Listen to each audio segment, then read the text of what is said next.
రాజా faith ministries సమర్పించు యేసు కృపాస్వరం TV కార్యక్రమానికి ప్రేమపూర్వక ఆహ్వానం తెలియజేస్తున్నాం. మన తండ్రి అయిన దేవుని నుండి, యేసుక్రీస్తు ప్రభు నుండి, పరిశుద్ధాత్మ దేవుని నుండి మీకు కృపా సమాధానము కలుగునుగాక. ఆమేన్.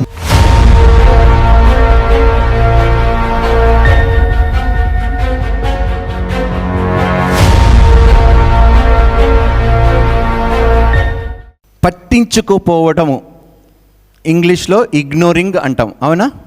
దేనినైనా మనం అదే నేను చెప్పింది అసలు పట్టించుకోవు, ఎందుకు ఇగ్నోర్ చేస్తావు మనం అంటూ ఉంటాం. So we are not denying the word of God, but we are ignoring the word of God. చాలా డిఫరెన్స్ ఉంటుంది. మనల్ని సృష్టించింది ఎవరండి? దేవుడేనా? ఇంకా ఎవరి డౌట్ ఏమైనా ఉందా ఎవరికైనా? నిన్ను సృష్టించిన వాడు నీ గురించి అన్నీ తెలుసా? దేవునికి తెలియదా? దేవునికి స్తోత్రము. నిన్ను సృష్టించిన వాడు నిన్ను ప్రేమిస్తున్నాడా, ప్రేమించడం లేదా? దేవునికి స్తోత్రం. అయితే ఒకసారి మనం ఆలోచించాలి. నిన్ను సృష్టించినవాడు, నిన్ను ప్రేమిస్తున్నవాడు, నీ గురించి అన్నీ తెలిసినవాడు నువ్వు ఎలా జీవించాలో నీకు తెలియపరుస్తాడు కదా. అందుకనే దేవుడు తెలియపరచడానికి మనకేమి ఇచ్చాడు?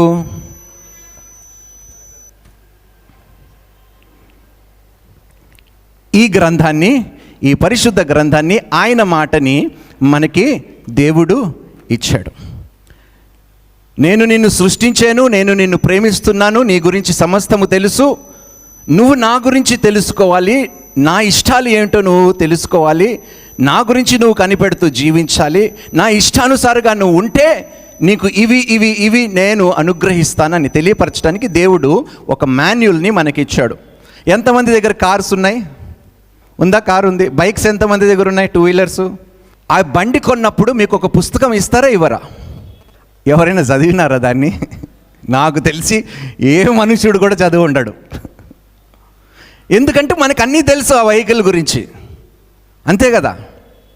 ఇదే కోవలో క్రైస్తవులు ఉన్నారబ్బా. నాకు దేవుని గురించి అన్నీ తెలుసు బ్రదర్. అరే, బుక్ చదవకుండా, బైబిల్లో నువ్వు విషయాలు నువ్వు గ్రహించకుండా, ఆయనకి ఏది ఇష్టమో ఏది ఇష్టము లేదో, పాపాన్ని ఆయన ఏ విధంగా చూస్తున్నాడో, ఏ విధంగా ఎంచుతున్నాడో అని మనము తెలుసుకోకుండా అన్నీ దేవునికి తెలుసు, నాకు దేవుని గురించి అన్నీ తెలుసు అనుకోవటం చాలా పొరపాటు. ఇప్పుడు నీ దగ్గర కారు ఉంది, ఒక మాన్యువల్ ఉంది. ఆ మాన్యువల్లో ఏమంటాడు? 10,000 కిలోమీటర్ల తర్వాత నువ్వు బండిని నువ్వు చెయ్యలేదనుకో, ఏం జరుగుతుంది? ఏ వ్యక్తి అయితే ఆ బండిని సృష్టించాడో, ఆ బండిని తయారు చేశాడో, దానికి ఒక కంపెనీ పెట్టాడు, దానికి ఒక సర్వీసింగ్ యూనిట్ కూడా ఆయన ఏర్పాటు చేశాడు. ఆ కంపెనీ దగ్గరికే సహజంగా మనం బండిని తీసుకొని వెళ్తాం, రిపేర్ చేసి నాకు తిరిగి చక్కగా పనిచేసేలాగే. మరి మనం ఎందుకు దేవుని దగ్గరికి వెళ్ళమో ఏమిటో. ఆయన మనల్ని రిపేర్ చేయగలుగుతాడు, బాగు చేయగలుగుతాడు, మన జీవితాల్ని మెరుగుపరచగలుగుతాడు అని తెలిసి కూడా ఆ మాన్యువల్ చదవము, సర్వీసింగ్ కోసం ఆయన దగ్గరికి వెళ్ళాం. దేవుడు మనకు ఒక చక్కటి మాన్యువల్ ఇచ్చాడండి, అద్భుతమైన మాన్యువల్. ఈ గ్రంథము ప్రకారము, ఈ గ్రంథములో రాయబడిన విషయాల ప్రకారము మనము నిజంగా చేయగలిగితే మనము ధన్యులుగా జీవిస్తాము ఇహలోకములోనే. ఇందులోని ఒక మాట నేను రాసుకున్నాను. The Bible is the unfailing word of God to us. దేవుని వాక్యము ఎన్నడూ తొలగిపోనది, శాశ్వతమైన వాక్యము దేవుని. అందుకని దేవుడు అంటాడు, భూమియు ఆకాశము గతించిన నా మాటలు ఎన్నడూ గతించు. కాకపోతే చాలాసార్లు మనం ఏం చేస్తామంటే, మనం వినవలసినది మాత్రమే వింటాము, మిగతావి మనం ఏం చేస్తాము? మనం పక్కన పెట్టేస్తాం, పట్టించుకోకుండా దాన్ని విడిచిపెట్టేస్తాం. ఈరోజు ఇదే కోవలో క్రైస్తవులుగా, విశ్వాసులుగా మనం బ్రతుకుతున్నాం. మనం ఎప్పుడైనా గద్దింపు వాక్యం విన్నావు అనుకో, ఇది నాకు కాదు, పాస్టర్ నాకు చెప్పటం లేదు, నువ్వు ఆశీర్వదింపబడతావు, నువ్వు దీవించవు, నా కోసమే పాస్టర్ చెప్పిండబ్బా అంటే సెలెక్టివ్ అన్నమాట. ఎంత సెలెక్టివ్గా ఎంచుకుంటున్నారో దేవుని ఇది నాకు వర్తిస్తుంది, ఈ వాక్యం నాకు వర్తించదు. దేవుడు మిమ్మల్ని దీవించునుగాక. అలా ఉండదమ్మా. ప్రతి వాక్యము, రాయబడిన ప్రతి వాక్యము, లేఖనంలో ఉన్న ప్రతి విషయము మన జీవితానికి వర్తిస్తుంది. 2 తిమోతి 3వ అధ్యాయము 16వ వచనములో దేవుడు ఒక మాట సెలవిస్తున్నాడు అపోస్తుల ద్వారా. దైవజనుడు సన్నద్ధుడై ప్రతి సత్కార్యమునకు పూర్ణంగా సిద్ధపడి ఉండునట్లు దైవావేశము వలన కలిగిన ప్రతి లేఖనము ఉపదేశించుటకును, ప్రతి లేఖనము ఉపదేశించుటకు, ఖండించుటకును, తప్పుదిద్దుటకును, నీతి యందు శిక్ష చేయుటకును ప్రయోజనకరమై ఉన్నది. సో కొంతమంది ఏమిటంటే ఆశీర్వాదపు వచనాలే కావాలి వాళ్ళకి. అందుకనే న్యూ ఇయర్ నాడు సంఘానికి వెళ్తారు. దేనికోసం వెళ్తారు? సంవత్సరం కనిపించడు, బైబిల్ ప్రామిస్ కోసం వెళ్తాడు. ఆ రోజు ఏమన్నా దేవునికి పెద్ద మేలు చేస్తున్నట్టు. అంటే సెలెక్టివ్ అయిపోయింది ఈరోజు వాక్యము. సంఘాలు కూడా, సేవ కూడా, కాపర్లు కూడా ఈ విధంగా తయారయ్యారు. తప్పుగా అనుకోకండి, వాస్తవాలు చెప్తున్నాను. ఏ సంఘములోని పాపము గురించి బోధిస్తే అందులో జనులు ఉండరు. ఏ సంఘములో మనం మనుషుల్ని గద్దిస్తే, అయ్యో ఈ పాస్టర్ నన్నే టార్గెట్ చేస్తున్నాడు, ఈ సంఘానికి నేను వెళ్ళను. వాళ్ళ చెవులకి ఏది దురదగా అనిపిస్తుందో, ఏది బాగుంటుందో ఆ సంఘాలనే ఎంచుకునే స్థితిలో ఈరోజు క్రైస్తవులు ఉన్నారు. కానీ నిజమైన వాక్యము ఎక్కడ బోధింపబడుతుందో అని వెతికి వెళ్ళే క్రైస్తవులు చాలా తక్కువ అయిపోయారు ఈరోజు. అందుకనే చూడండి, ఎక్కడైతే నాకు డబ్బులు ఎక్కువ వస్తాయో, ప్రాస్పెరిటీ గాస్పెల్, సెలెక్టివ్ గాస్పెల్ అన్నమాట ఇవన్నీ. సెలెక్టివ్. ఏ పాస్టర్ ఎక్కువ దీవెనల గురించి మాట్లాడతాడో నేను ఆ సంఘానికి పోతాను, ఎందుకంటే నాకు కావాల్సిన దీవెనలు, మిగతావి నాకు అవసరం లేదు. Ignoring God's word. ఎంత తెలివిగా మనల్ని మనమే మోసపరుచుకుంటున్నామో ఒక్కసారి మీరు చూసుకోండి, గమనించండి. మనము ఇన్స్ట్రక్షన్స్ ఫాలో అవ్వకపోతే, పెట్రోల్ కార్లో మనం డీజిల్ పోసినాం అనుకో, ఏమవుతుంది? నీళ్ళు పోసినా, పంచదార పోసినా, ఏదైనా పోసినా అందులో ఏమవుతుంది? మరి ఈ ఆలయములో పవిత్రమైనది ఏదైనా కాకుండా మాలిన్యమైనది ఏదైనా తీసుకొని వస్తే ఏమవుతుంది? ఒక బండిలోనే వెయ్యనిది వేస్తే ఆ బండి బ్రేకులు ఫెయిల్ అవ్వచ్చు, బండి పాడవచ్చు, బండి పాడైపోవచ్చు, పనికి రాకుండా పోవచ్చు. మరి ఈ ఆలయము, ఈ శరీరము తీసుకురాకుండా ఉండవలసినవి, ఏమండి ఒక్కసారి ఆలోచించండి. ఇందులోని మీరు ఏం తీసుకొస్తున్నారు, ఏం అర్పిస్తున్నారు? మాలిన్యము కలిగినది ఏదైనా దేవునికి అర్పిస్తాడా? కానీ చేస్తున్నాము మనం క్రైస్తవులుగా. ఆదివారము సంఘానికి నేను వెళ్తాను బ్రదర్, వ్యభిచారం మాత్రం నేను మానను బ్రదర్. ఆదివారం సంఘానికి వస్తాను, కానుకలు విత్తుతాను, తాగుడు మాత్రం నేను మానను బ్రదర్. సెలెక్టివ్ అన్నమాట. దేవుడు సంఘానికి వెళ్ళాడు, సహవాసముగా కూడి ఉండటము మానవద్దని హెబ్రీయులకు రాసిన పత్రికలో నేను చదివాను కాబట్టి నేను వెళ్తున్నాను. కానీ నేను చేయవలసింది చేస్తాను, అది మాత్రము నేను వినను. సంఘములో చిచ్చు పెట్టదంటే అదే చేస్తాను. సెలెక్టివ్నెస్ అన్నమాట. ఇలాంటి బ్రతుకులు, ఇలాంటి జీవితాలతో మనం పరలోకంలోకి వెళ్ళొచ్చా? ఒకసారి మిమ్మల్ని మీరే ప్రశ్నించుకోండి. మీకు ఇష్టం వచ్చిన, ఇదేమైనా బుఫే కాదండి.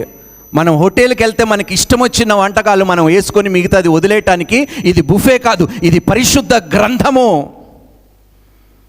ప్రతి మాట పరిశుద్ధమైనది,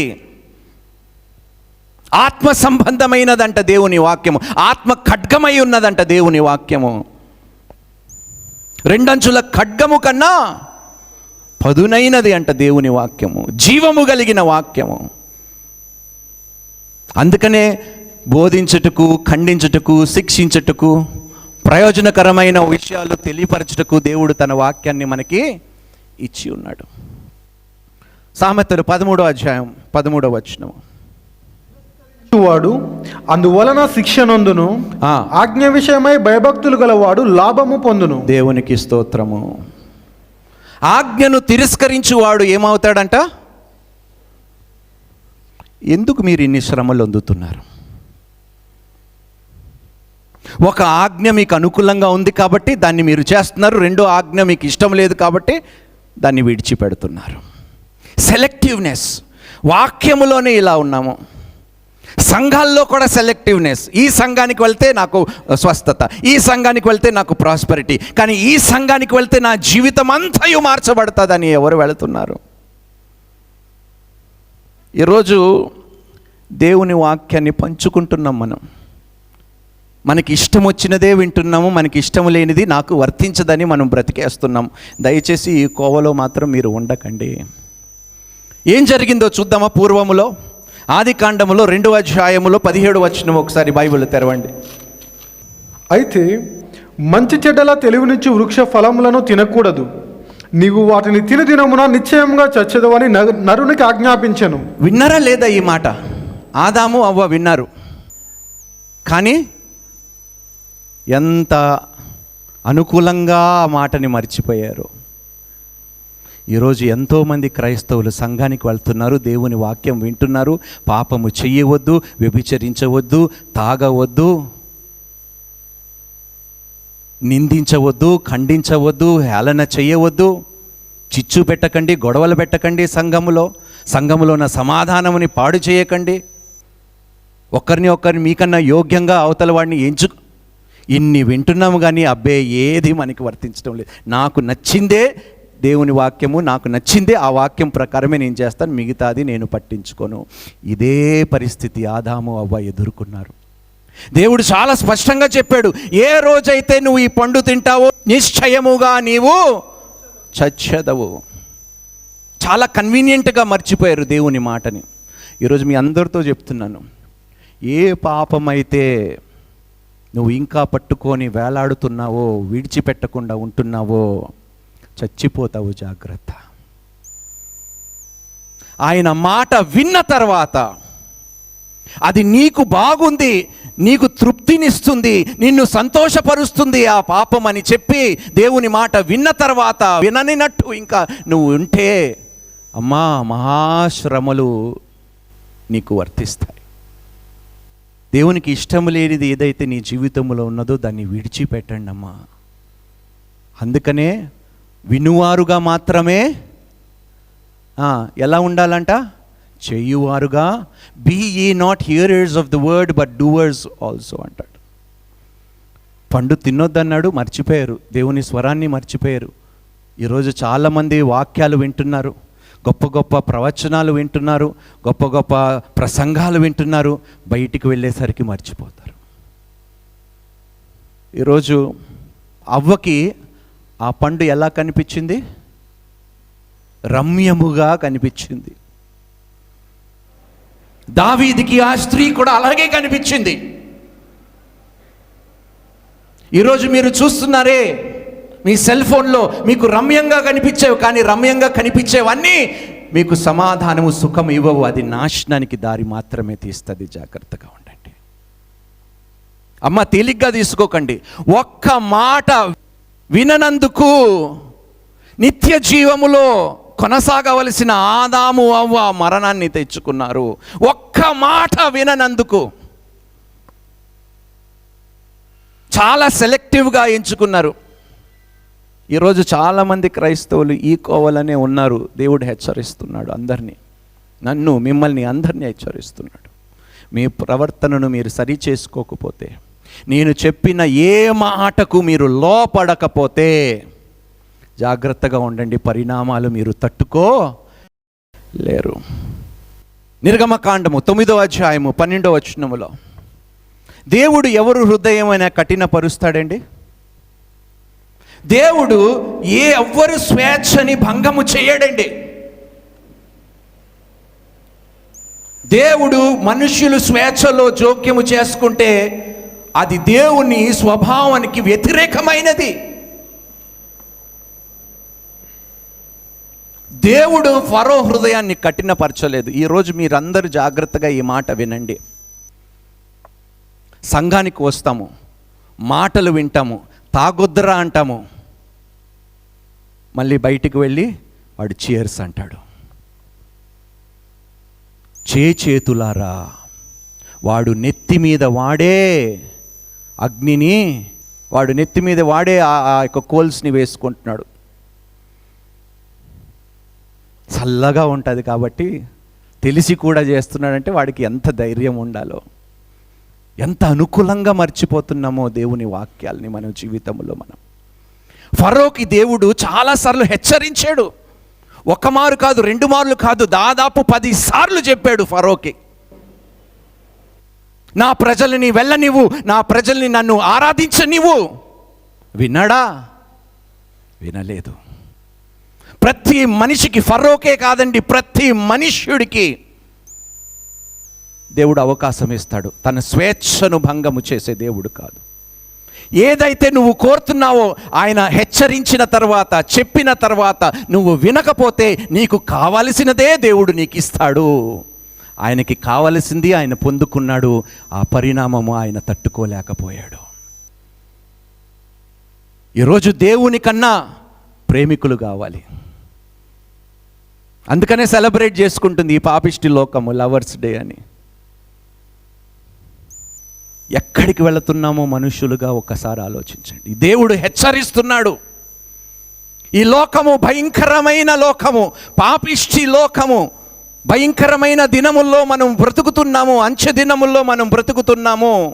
పాపము ఇంకా విస్తరిస్తుంది కానీ పాపం ఏమాత్రము తగ్గిపోదు అని చెప్పినా కూడా దాన్ని ఇగ్నోర్ చేస్తున్నాం మనం. నా కంటికి ఈమె నచ్చింది, నా తండ్రికి ఇష్టం లేకపోయినా, నా తల్లికి ఇష్టం లేకపోయినా నాకు చాలా అందంగా కనిపించాడు, నాకు చాలా అందంగా కనిపించింది. ఎవ్వరు దేవుని మాటను కూడా నేను లెక్క చేయను, వీడినే పెళ్లి చేసుకుంటా. దీన్నే సెలెక్టివ్నెస్ అంటాం అన్నమాట. ఏది ఏమైనా అమ్మా, ఒక్క మాట విననందుకు మరణము ఈ లోకములోకి వచ్చింది. పరదేశు లాంటి లోకము పాపిష్టి లోకముగా మారిపోయింది. సమాధానము లేకుండా పోయింది ఒక్క మాట వినలేనందుకు. మీరే ఆలోచించుకోండి, ఎన్ని మాటలు మీరు వింటున్నారో. అందుకనే దేవుడు అంటాడు, దివారాత్రులు వాక్యము ధ్యానించువాడు.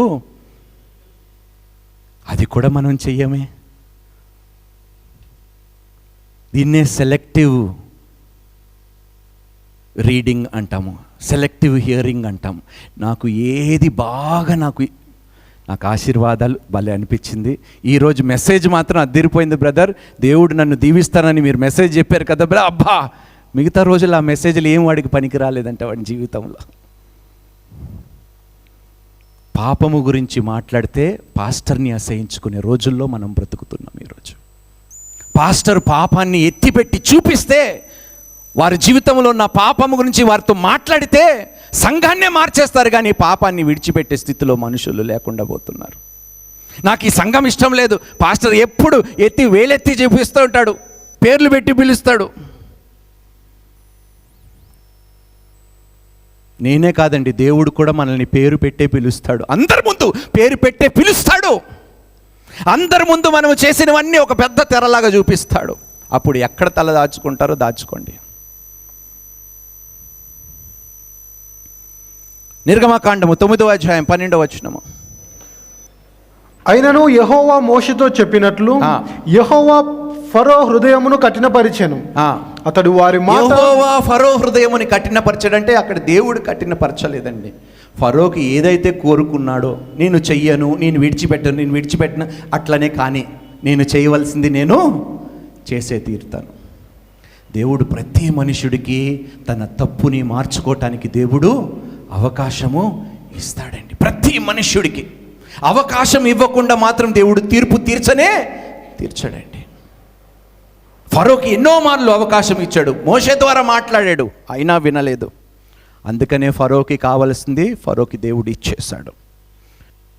Ignoring his voice, you may find it difficult or impossible to turn to him. అమ్మా, దేవుని మాటను నువ్వు వినకపోతే, వినటము నువ్వు మానేస్తే, మళ్ళీ ఆయన దగ్గరికి తిరగటము అసంభవము కావచ్చు నీ జీవితంలో.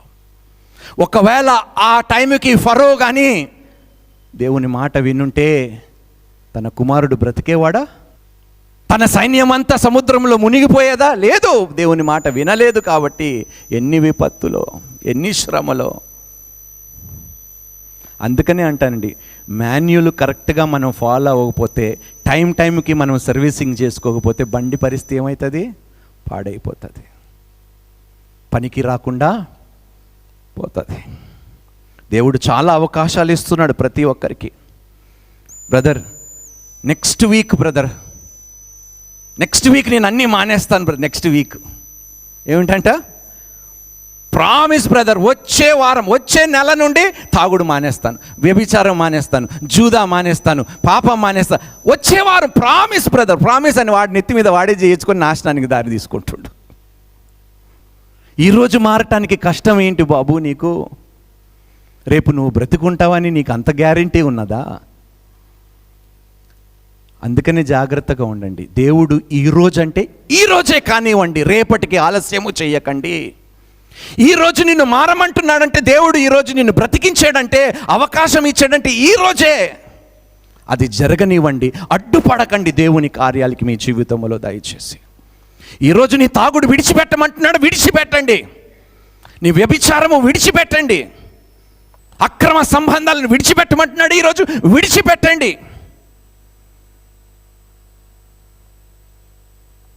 బూతులు చూడటం విడిచిపెట్టమంటే ఈరోజే విడిచిపెట్టండి, ఈ క్షణమే విడిచిపెట్టండి. ఆలస్యము చేయకండి. ఆయన మాటని కాదని, ఆయన మాటని మీరు పట్టించుకోకుండా మీ ఇష్టానుసారంగా చేస్తే ఖచ్చితంగా చచ్చే తీరుతాము. ఎజెకీలు గ్రంథంలో అంటాడు 18వ అధ్యాయంలో, every soul that sinneth will surely die.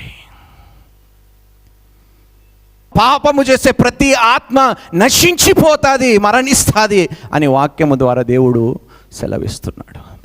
ఎన్ని అవకాశాలు ఇచ్చాడండి దేవుడు మనుషులకి. తన ప్రజలైన ఇశ్రాయేలుకి దేవుడు ఎన్ని అవకాశాలు ఇచ్చాడు, హెచ్చరించాడు. కొన్నిసార్లు మన జీవితంలో కొన్ని పరిణామాలు మనం చూస్తాము, అది జరిగిన తర్వాత కూడా కొంతమంది మారరండి. కొంతమంది మారరు, యాక్సిడెంట్లు పాలవుతారు, ఏదో ఒక భయంకరమైన సంఘటనలు. ఇన్ని జరిగిన హెచ్చరికలుగా దేవుడు చెప్పినా, చూపించినా, చేసినా, అబ్బే ఇంత కూడా చలనం ఉండదు వారి జీవితంలో, వారి బ్రతుకులో ఇంత కూడా మార్పు ఉండదు. ఇదే కోవలో ఇశ్రాయేలు ప్రజలు నడిచారండి. They ignored God's word. దేవుని స్వరాన్ని పట్టించుకోకుండా వారు బ్రతికినందుకు చెదిరిపోయారండి. చూద్దామండి ఏం చెప్తుందో పరిశుద్ధ గ్రంథము. 2 రాజులు 17వ అధ్యాయము 5-6 వచనాలు. అష్షూరు రాజు దేశమంతటి మీదికిని షోమ్రోను మీదికిని వచ్చి 3 సంవత్సరములు షోమ్రోనును ముట్టడించెను. హోషేయ ఏలుబడిలో 9వ సంవత్సరం మందు అష్షూరు రాజు షోమ్రోను పట్టణమును పట్టుకొని ఇజ్రాయేలు వారిని అష్షూరు దేశంలోనికి చెరగొనిపోయి గోజాను నది దగ్గరనున్న షాలాహు హాబోరు అను స్థలమందును మాదీయుల పట్టణంలోను వారిని ఉంచెను. చూడండి, ఇది 3వసారి దాడి జరిగింది. ఎవరి మీద? ఇశ్రాయేలు మీద. 2 సార్లు. 2 రాజులు 15వ అధ్యాయం 19వ వచనములో, 29వ వచనంలో ఈ మిగతా 2 దాడుల గురించి రాయబడి ఉంటాయి. ఒక దాడి జరిగిన తర్వాత వారు ఏం చేయాలండి? మీ జీవితంలో ఒక భయంకరమైన సంఘటన జరిగినప్పుడు మీరు ఏం చేయాలి? మారాలా లేదా?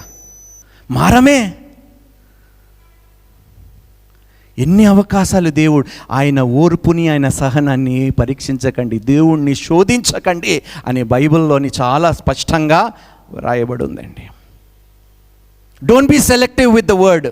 మీకు నచ్చిన వాక్యమే మీరు, చాలామందికి ఆశీర్వాదపు వచనాలు ఇప్పుడు చెప్పమంటే చక్కగా చెప్తారు. ఎందుకంటే అవి ఎన్నో సంవత్సరాల నుంచి ప్రామిస్ కార్డ్స్ వాళ్ళ దగ్గర ఉన్నాయి కాబట్టి. మా పాస్టర్కి పని లేదండి, ఎప్పుడు మమ్మల్ని గద్దిస్తాడు, ఎప్పుడు ఖండిస్తూనే ఉంటాడు, ఎప్పుడు ఇవే చెప్తూ ఉంటాడు. నేను చెప్పకపోతే మిమ్మల్ని ఎవరో ఒకరు వచ్చి మోసం చేస్తారు. నేను మిమ్మల్ని హెచ్చరించకపోతే మాయ మాటలతో, కపట బోధనలతో మిమ్మల్ని తప్పుత్రోవ పట్టిస్తారు. జాగ్రత్తగా ఉండండి. మూడోసారి దాడి. అదే మొదటిసారి వారు ప్రవర్తన వారు సరిచేసుకొని దేవుని స్వరం వారు విని దేవుడు చెప్పినట్టుగా వారు గాయకొని ఉంటే ఈ విపత్తి నుండి వారు తప్పించుకునేవారు. సొంత నెత్తి మీద సొంత కష్టాలు శ్రమలు వారు తెచ్చుకున్నారు. దేవుడు ఏదైతే చేస్తానన్నాడో, తన మాటని వినకపోతే, తన మాట లెక్క చేయకపోతే, ఏదైతే చేస్తానన్నాడో 2 రాజులు 17వ అధ్యాయంలో ఇశ్రాయేలు ప్రజల మీద దేవుడు చేశాడు. భూమి ఆకాశము గతించిన నా మాట గతించిపోదని తెలిసి కూడా కొన్ని మాటలకే మనం ప్రాధాన్యత, కొన్ని మాటలు మనం పట్టించుకోకుండా బ్రతికే క్రైస్తవులుగా మనం ఉన్నాము. ఈ ప్రవర్తన దేవునికి ఏమాత్రం ఇష్టమైనది కాదు. జాగ్రత్తగా ఉండండి. నీ కళ్ళుకి రమ్యంగా కనిపించేవన్నీ నీకు సమాధానము కలిగించవమ్మా. నీ కళ్ళుకు బాగా అనిపించేవి నీకు ఎన్నడూ సంతోషము తృప్తిని ఇవ్వలేకపోవచ్చు. జాగ్రత్తగా ఉండండి. Raja faith ministries the new covenant church వారి ఆదివారపు ఆరాధన సమయములు: ఇంగ్లీషు ఆరాధన ఉదయం 9 గంటలకు, తెలుగు ఆరాధన ఉదయం 11:30 సాయంత్రం మా తెలుగు ఆరాధన అక్టోబర్ నెల నుండి రాత్రి 6 గంటల నుండి 8 గంటల వరకు జరుగును. దైవజనులు రాజా హెబెల్ గారు పరిశుద్ధాత్మ ప్రత్యక్షతతో కూడిన ప్రసంగాలు బోధిస్తున్నారు. అనేకులు వీరు ప్రసంగిస్తున్న ఈ ఆత్మీయ వర్తమానాలు విని దేవుని శక్తిని, ఆత్మీయ బలాన్ని పొందుకుంటున్నారు. ఆరాధనలు జరుగు స్థలం Kashish convention hall, 3rd floor, Musheerabad metro station పక్కన, హైదరాబాద్. మరిన్ని వివరములకు సంప్రదించవలసిన మా ఫోన్ నంబర్లు 9000320028, 9346077114.